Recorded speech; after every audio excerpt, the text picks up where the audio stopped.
This is a converted shipping container, but it's a completely safe environment for me to work in as a healthcare worker. It has two emergency doors to get out of.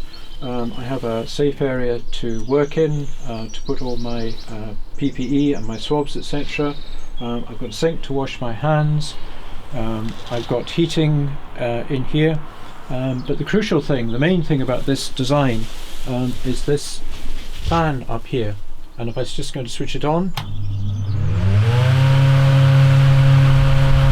this is a strong fan which is drawing air away past me through here and directing any airflow into the direction of the patient. So it's a strong airflow, so if the patient does cough and splutter and sneeze, then as well as wearing the PPE and the mask that I'll be wearing, the positive pressure is keeping any virus particles away from my breathing zone. Right, so I think we also have to think about the pros and cons of a converted shipping container versus a drive-through arrangement.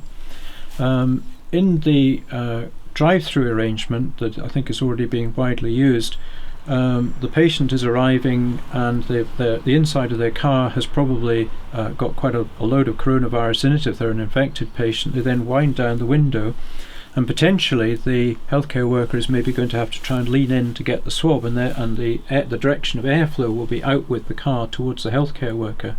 In this environment it's completely the opposite, so in other words the direction of airflow is from the fan at the back of the shipping container in the direction away past the healthcare worker in the direction of the patient.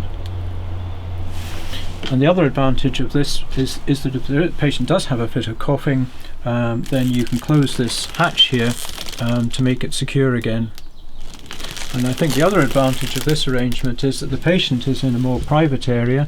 There's a space where they can put their belongings. They're not being seen by other people, and they're probably in a more controlled situation. If they do have a fit of coughing, and I think it's probably easier if you're standing and the patient's standing, you're both at the right height for being able to get that throat swab and get the nasal swab accurately. So the purpose of this facility would be to screen a whole community. It could be taken to a location to screen a whole community and do swab testing to get an accurate measure of transmission rates, etc.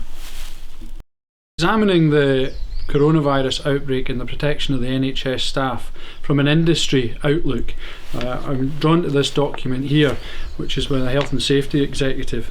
It's very, very clear that there's other control measures that can also be used in conjunction with PPE.